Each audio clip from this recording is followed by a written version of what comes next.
All right, this lesson is all about theoretical probability.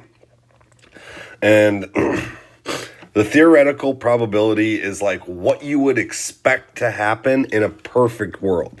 Now, we all know the world is not perfect. And so it sometimes doesn't exactly occur the way the theoretical probability says it should, but usually it's close. So probability is the likelihood or chances of something happening, and theoretical probability is what should happen. So what do we expect to happen? So if we look at our first example, Betty and Carol conduct an experiment. They will flip a coin 100 times and record the result of each flip. What should they expect the results of their experiment to be? Justify your answer. So you have two choices flipping a coin. You can flip a heads or you can flip a tails. Those are your only two choices. So that means we have two different options. So every time you flip a coin, there is a 50% chance that you're going to either get a heads or you're going to get a tails.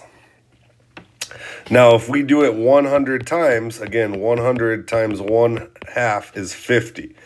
So we can expect to get 50 heads and 50 tails because the theoretical probability is 50% of flipping a heads, 50% for flipping a tails.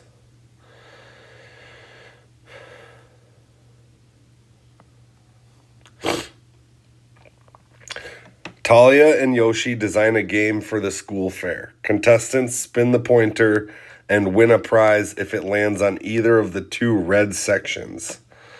How can Talia and Yoshi determine how many people are likely to be winners if 500 people play their game? So again, what we got to figure out is how many sections do we have? So if I go through counting 1, 2, 3, 4, 5, 6, 7, 8, 9, 10, 11, 12, 13, 14, 15, 16 total sections. So our total outcomes are 16. The probability that we get a red are 2 over 16 or 1/8 if I simplify it. And that as a decimal is 0.125, which is 12.5%. So we could say that there are 12.5% chance that people win. Now, let's say I was giving out teddy bears. So if I'm helping put on the school fair, I got to figure out how many teddy bears I need to buy. And so we say that, there's about 500 students at the school. Each student's going to play one time.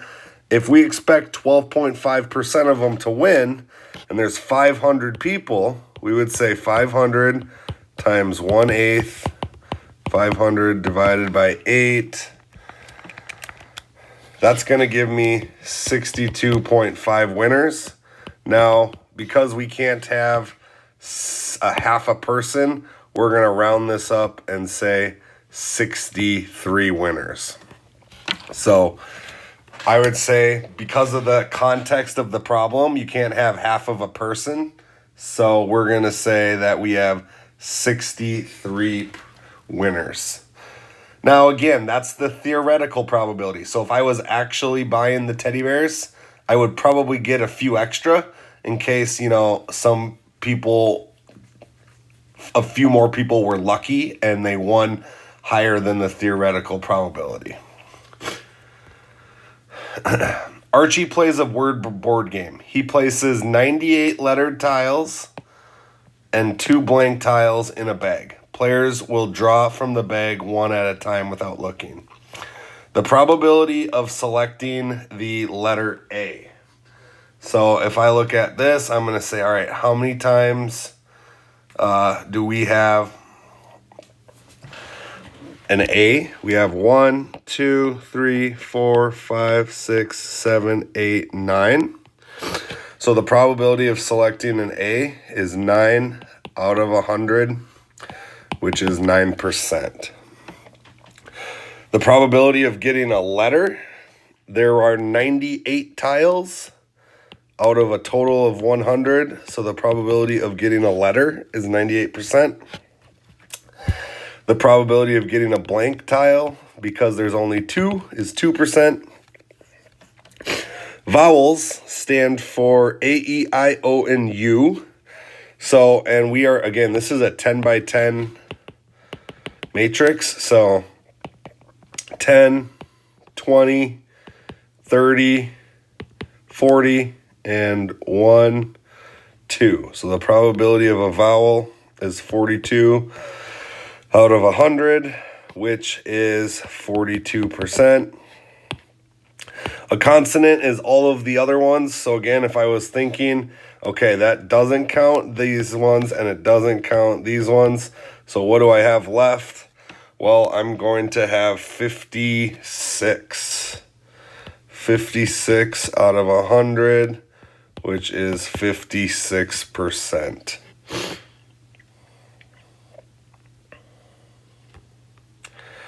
Joaquin designs a game. Contestants roll 2 number cubes at the same time.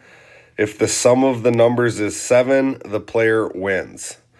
About how many winners should Joaquin expect if 500 contestants play his game? What's the probability of the sum of a 7?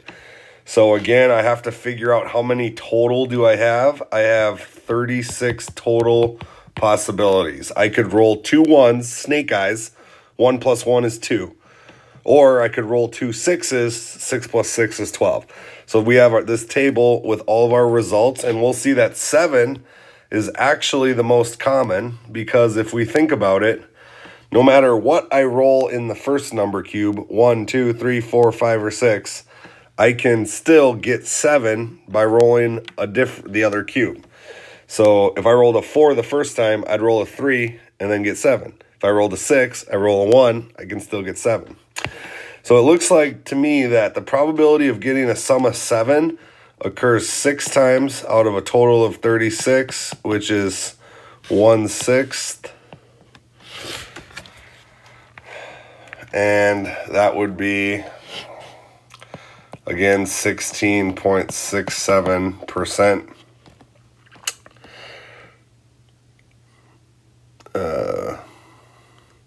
The number of winners